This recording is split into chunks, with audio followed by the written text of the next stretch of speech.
धर्म में आस्था रखने वालों के लिए हर माह आने वाली कृष्ण और शुक्ल पक्ष की एकादशी तिथि का बड़ा महत्व है।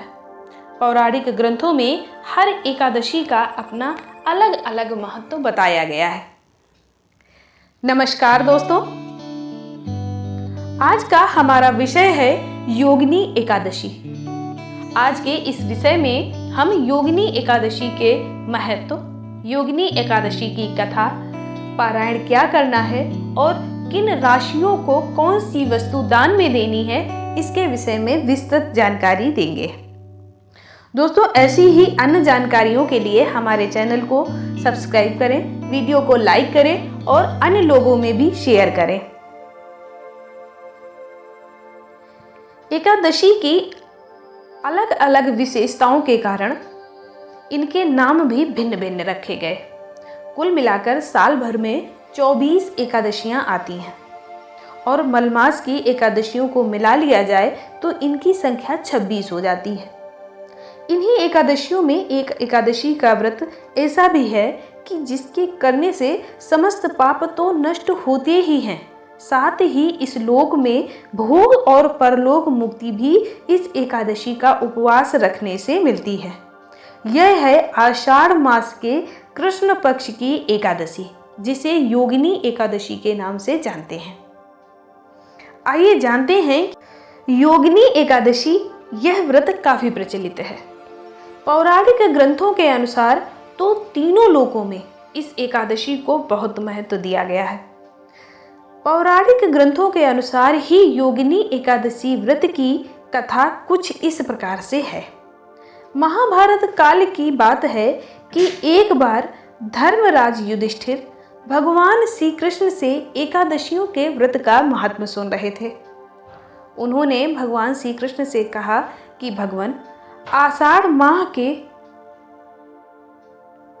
कृष्ण पक्ष की एकादशी का क्या महत्व है और इस एकादशी का नाम क्या है। भगवान की श्री कृष्ण ने कहा कि हे राजन, इस एकादशी का नाम योगिनी है। समस्त जगत में जो भी इस एकादशी के दिन विधिवत उपवास रखता है, प्रभु की पूजा करता है, उसके सारे पाप नष्ट हो जाते हैं।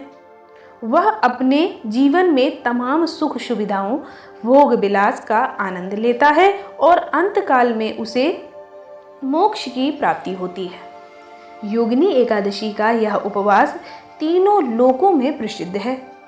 तब युधिष्ठिर ने कहा कि प्रभु, योगिनी एकादशी के महत्व को आपके मुखारविंद से सुनकर मैं उत्सुकता और बढ़ गई है। कृपया इसके बारे में थोड़ा विस्तार से बताएं। अब भगवान श्री कृष्ण कहने लगे कि धर्मश्रेष्ठ में पुराणों में वर्णित एक कथा को सुनाता हूँ, उसे ध्यान से सुनिए। स्वर्गलोक की अलकापुरी नामक नगर में कुबेर नाम के राजा राज किया करते थे। वो बड़े ही नेमी धर्मी राजा थे और भगवान शिव के उपासक थे। आंधी आए, तूफान आए, कोई भी बाधा आए, उन्हें भगवान शिव की पूजा करने से कोई नहीं रोक सकता था। भगवान शिव के पूजन के लिए उनके लिए हेम नामक एक माली फूलों की व्यवस्था करता था। वह हर रोज पूजा से पहले राजा कुबेर को फूल देकर जाया करता। हेम अपनी पत्नी विशालाक्षी से बहुत प्रेम करता था। वह बहुत सुंदर स्त्री थी। एक दिन क्या हुआ कि हेम पूजा के लिए पुष्प तो ले आया, लेकिन रास्ते में उसने सोचा अभी पूजा में तो समय है, क्यों ना घर चला जाए। उसने आते आते अपने घर की राह पकड़ ली। घर आने के बाद अपनी पत्नी को देखकर वह कामाशक्त हो गया और उसके साथ रमण करने लगा। उधर पूजा का समय बीतता जा रहा था और राजा कुबेर पुष्प न आने से व्याकुल हुए जा रहे थे। जब पूजा का समय बीत गया और हेम पुष्प लेकर नहीं पहुंचा तो राजा ने अपने सैनिकों को भेजकर उसका पता लगाने को कहा। सैनिकों ने लौटकर बता दिया कि महाराज, वह महापापी महाकामी है और अपनी पत्नी के साथ रमण करने में व्यस्त है। यह सुनकर तो कुबेर का गुस्सा 7वें आसमान पर पहुंच गया। उसने तुरंत हेम को पकड़ लाने का आदेश दिया। अब हेम कांपते हुए राजा कुबेर के सामने खड़ा था। कुबेर ने हेम को क्रोधित होते हुए कहा कि हे नीच महापापी, तुमने कामवश होकर भगवान शिव का अनादर किया है। मैं तुझे श्राप देता हूँ कि तू स्त्री का वियोग सहेगा और मृत्यु लोक में जाकर कोढ़ी होगा। अब कुबेर के शाप से हेममाली भूतल पर पहुंच गया और कोढ़ग्रस्त हो गया। स्वर्गलोक में वास करते करते उसे दुखों की अनुभूति नहीं थी, लेकिन यहाँ पृथ्वी पर भूख प्यास के साथ साथ एक गंभीर बीमारी कोढ़ से उसका सामना हो रहा था। उसे उसके दुखों का कोई अंत नजर नहीं आ रहा था, लेकिन उसने भगवान शिव की पूजा भी कर रखी थी। उसके सत्कर्म ही कहिए कि वह एक दिन घूमते घूमते मार्कंडेय ऋषि के आश्रम में पहुंच गया। इनके आश्रम की शोभा देखते ही बनती थी। ब्रह्मा की सभा के समान ही मार्कंडेय ऋषि की सभा का नजारा भी था। वह उनके चरणों में गिर पड़ा और महर्षि के पूछने पर अपनी व्यथा से उन्हें अवगत कराया। अब ऋषि मार्कंडेय ने कहा कि तुमने मुझसे सत्य बोला है, इसलिए मैं तुम्हें एक उपाय बताता हूँ। आषाढ़ मास के कृष्ण पक्ष को योगिनी एकादशी होती है। इसका विधि पूर्वक व्रत यदि तुम करोगे तो तुम्हारे सब पाप नष्ट हो जाएंगे। अब माली ने ऋषि को साष्टांग प्रणाम किया और उनके बताए अनुसार योगिनी एकादशी का व्रत किया। इस प्रकार उसे अपने शाप से छुटकारा मिला और वह फिर से अपने वास्तविक जीवन में आकर अपनी स्त्री के साथ सुख से रहने लगा। योगेश्वर भगवान श्री कृष्ण कथा सुनकर युधिष्ठिर से कहने लगे कि हे राजन, 88,000 ब्राह्मणों को भोजन कराने के पश्चात जितना पुण्य मिलता है, उसके समान पुण्य की प्राप्ति योगिनी एकादशी का विधि पूर्वक उपवास रखने से होती है और व्रती इस लोक में सुख भोग कर उस लोक में मोक्ष को प्राप्त करता है। अब एकादशी का व्रत और पूजन विधि क्या है, आइए समझते हैं। योगिनी एकादशी के उपवास की शुरुआत 10वीं तिथि की रात्रि से ही हो जाती है। व्रती को 10वीं तिथि की रात्रि से ही तामसिक भोजन का त्याग कर सादा भोजन ग्रहण करना चाहिए और ब्रह्मचर्य का पालन अवश्य करना चाहिए। जमीन पर ही सोएं, प्रातः काल उठकर नित्य कर्म से निजात पाकर स्नानादि के पश्चात व्रत का संकल्प लें। कुंभ की स्थापना कर उस पर भगवान विष्णु की मूर्ति रखकर उसकी पूजा करें। भगवान नारायण की मूर्ति को स्नानादि करवाकर भोग लगाएं। पुष्प, धूप, दीप आदि से आरती उतारें। पूजा स्वयं भी कर सकते हैं और किसी विद्वान ब्राह्मण से भी करवा सकते हैं। दिन में योगिनी एकादशी की कथा भी जरूर सुननी चाहिए। इस दिन दान कर्म करना भी बहुत कल्याणकारी माना जाता है। पीपल के पेड़ की पूजा भी इस दिन अवश्य करनी चाहिए। रात्रि में जागरण कर भी अवश्य करना चाहिए। इस दिन दुर्व्यसनों से दूर रहना चाहिए और सात्विक जीवन जीना चाहिए।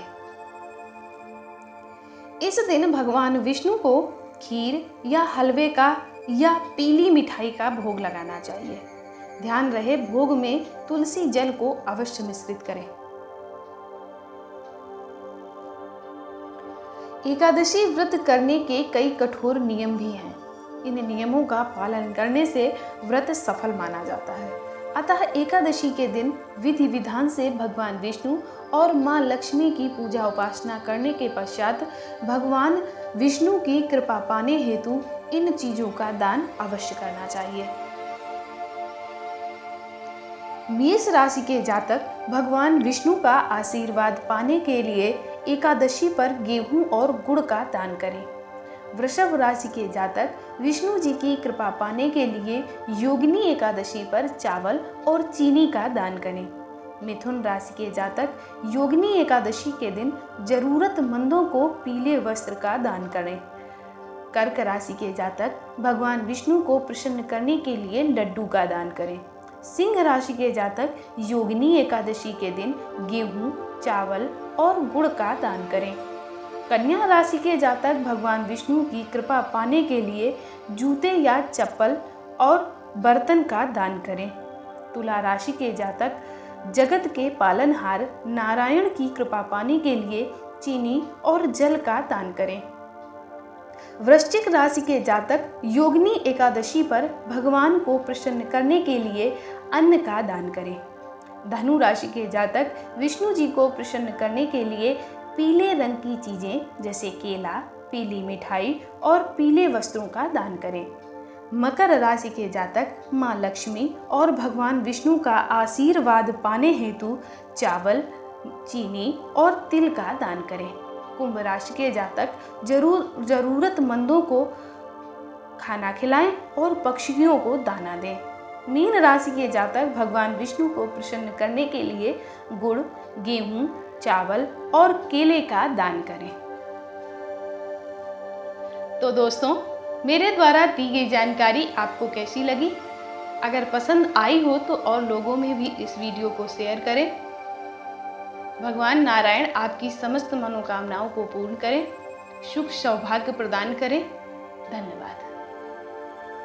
दोस्तों, यदि आपने हमारे चैनल को अभी तक सब्सक्राइब नहीं किया है तो प्लीज़ सब्सक्राइब कर लें, और अगर आपको हमारे द्वारा दी गई जानकारी पसंद आ रही है तो प्लीज़ लाइक और शेयर भी करें।